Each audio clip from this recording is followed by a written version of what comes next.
बिस्मिल्लाहिर्रहमानिर्रहीम।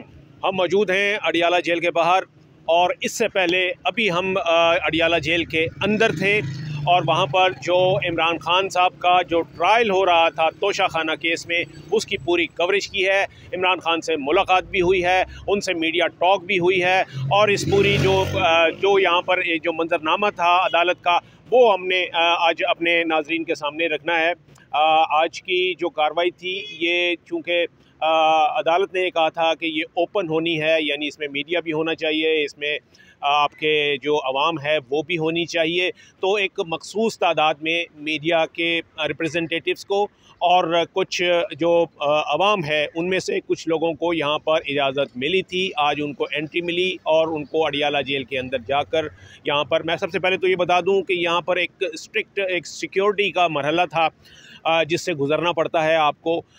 यहाँ पर तकरीबन को 5-6 जगह आपको एंट्री करानी पड़ती है। मेन गेट से लेके अंदर तक तकरीबन कोई 5 से 6 जगह आपको एंट्री करानी पड़ती है और इसी तरीके से कोई 3 से 4 जगह आपको मुकम्मल थॉरोली सर्च किया जाता है, आपकी जामा तलाशी ली जाती है। यहाँ तक कि आपका जो पेन आप लेके जा रहे होते हैं लिखने के लिए, उसको भी बड़े बगौर उसको देखा जाता है कि कहीं इसमें कोई कैमरा तो फिट नहीं है या कोई ऐसी चीज़, कोई रिकॉर्डिंग डिवाइस तो नहीं है। तो ये इस सारे प्रोसेस के साथ जो है वो अंदर जाना होता है। उसके बाद फिर आपकी रसाई होती है उस कोर्ट रूम में, जो कि एक हालनुमा कमरा है जहाँ पर कि ये अदालत लगती है।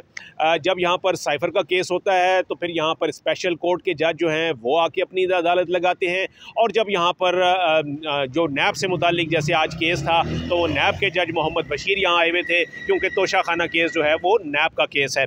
तो आज का ये था कि आज की इस समाअत में खान साहब जो हैं वो पेश हुए। मैं सबसे पहली बात तो बता दूं कि इस वक्त खान साहब जो थे वो अपने उसी मामूल के ट्रैक सूट में थे। नेवी ब्लू ट्रैक सूट उन्होंने पहना हुआ था, शक्ल से बिल्कुल हशाश बशाश लग रहे थे।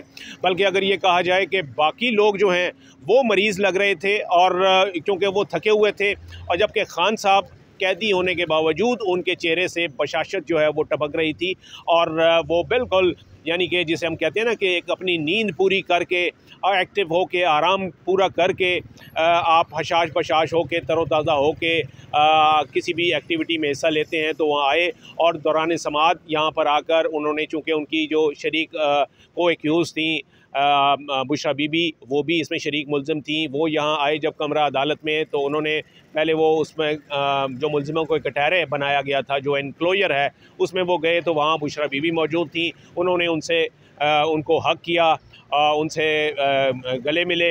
इसके बाद उसके साथ ही जो एनक्लोजर था, जिसको कि यानी कि बिल्कुल बराबर में है और जिसको कि एक लकड़ी की पार्टीशन के साथ 4 फुट की ऊंची पार्टीशन थी, जिससे उनको वो दरमियान में थी पार्टीशन, उस एनक्लोजर में उनकी बहनें जो थीं, तीनों बहनें जो थीं वो मौजूद थीं। फिर वो उनसे मिले। इसके बाद यहाँ पर पार्टी के लोग उनके कुछ थे, कुछ आवाम में, जो कि आवाम की सूरत में वहाँ पर आए हुए थे, कोई 20 से 25 लोग थे। उन्होंने उनसे बात की, उन्होंने वहाँ पर उन्होंने जो कारकुनान थे उनसे गिला भी किया कारकुनान ने कि उनको टिकटों में जो है उनको नज़रअंदाज किया गया है। ये बात हुई, जिस पर उनका कहना था कि मुझे तो पता ही नहीं कि ये टिकटें जो हैं वो किस अंदाज़ में जारी हुई हैं। दूसरी बात ये कि उनका ये कहना था कि 850 टिकट जारी हुए हैं। वो कतई तौर पर ये कैसे कहेंगे कि एक का हल्के का उनको जो है वो नाम या उसका जो वो बायोडाटा है वो उनके सामने नहीं है। माफ़ कीजिएगा।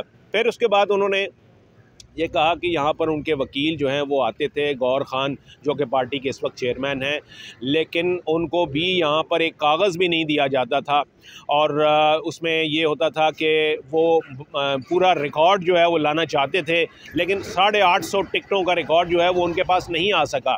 तो उन्होंने कहा था कि इसके ऊपर बड़ी सतही सी मुशावरत हुई थी, हमने एक प्रिंसिपल बनाया था।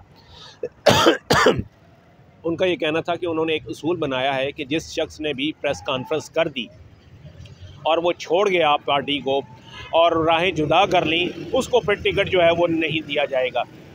तो इसी उसूल के तहत जब उनसे पूछा गया कि आपने शेख रशीद को हमायत क्यों नहीं की और बाकी ऐसे लोग जो कि आपके पार्टी के देरीना कारकुन थे उनको टिकट क्यों नहीं दिया, तो उनका ये कहना था कि एक उसूल हमने ये बनाया हुआ है कि जो प्रेस कॉन्फ्रेंस कर गया उसको फिर टिकट नहीं मिलेगा।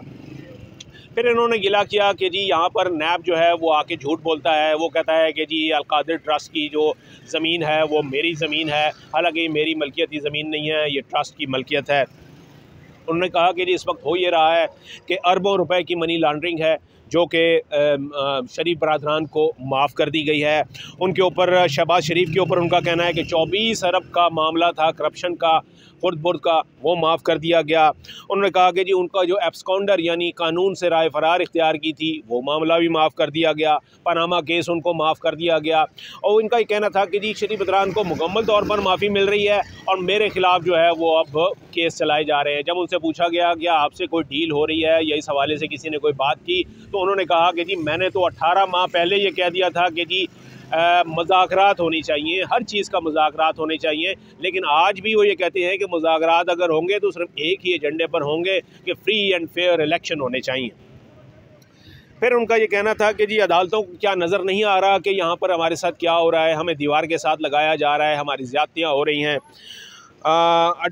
उनका कहना था कि जी उन्होंने नाम लेकर ये कहा कि जो अदालतें हैं वो उनके पास केसेस जा रहे हैं, लेकिन इसके बावजूद उनको जो है वो जो रिलीफ मिलना चाहिए वो नहीं। इस्लामाबाद हाई कोर्ट जो है उनका कहना था, उन्होंने चीफ जस्टिस का नाम लेके कहा कि वो हमारे केसेस नहीं सुन रहे और हमें रिलीफ नहीं दे रहे। उन्होंने कहा जी सुप्रीम कोर्ट पता नहीं ये कब इन चीज़ों का नोटिस लेती है और उनको रिलीफ देती है। फिर उनसे ये सवाल पूछा गया कि जी जो दी इकोनॉमिस्ट में आर्टिकल छपा था उनका, वो ये गवर्नमेंट कह रही है कि ये आर्टिफिशियल इंटेलिजेंस के ज़रिए उन्होंने लिखवाया किसी से।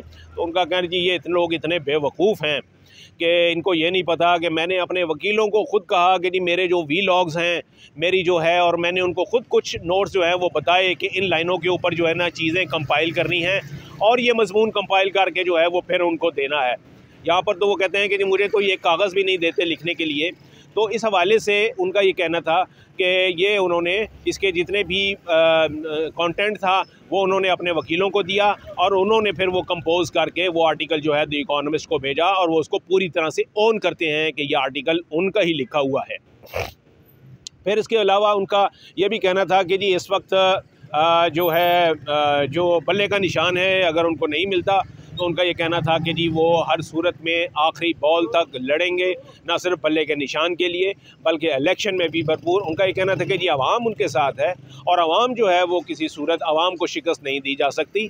और वो कहते हैं कि जी हमने ये इलेक्शन लड़ना भी है और जीतना भी है और आवाम की ताकत से जीतना है। बड़े स्पिरिट में नज़र आ रहे थे अपनी बहनों के साथ। वो जब तक हियरिंग चलती रही है वो अपनी बहनों के साथ, अपनी वकीलों के साथ और अपनी अहलिया के साथ वो मुसलसल मशावरत करते रहे, बातचीत होती रही है। और ये पूरा एक यानी आज की जो समाअत थी उसमें देखा जाए तो वो पूरे स्पिरिट में नज़र आए। यानी वो जो एक मामला था ये कहने का कि जी वो जो मुखालफिन कहते थे कि जी ये तो कोकीन के आदी हैं, ये तो 3 दिन जेल में नहीं निकालेंगे, तो उनको कई माह से वो जेल में हैं और न सिर्फ जेल में हैं, सेहतमंद हैं, हशाश बशाश हैं, एक्टिव हैं और स्पिरिट में हैं। और उनका ये कहना था कि जी मैं ये जो जंग लड़ रहा हूँ ये आप आवाम को ग़ुलामी के सिस्टम से निजात दिलाने के लिए है, ये ला इलाहा इल्लल्लाह के लिए है और ये हकीकी जंग है जो कि अब जारी रहेगी। इसमें इस्टेब्लिशमेंट और नून लीग का जो गठजोड़ है वही कह रहे हैं कि जी ये एक ना एक दिन यकीनन ख़त्म होगा और आवाम की हकीकी हुकूमत जो है वो उसको पाकिस्तान तहरीक इंसाफ जो है वो बहाल कराएगी।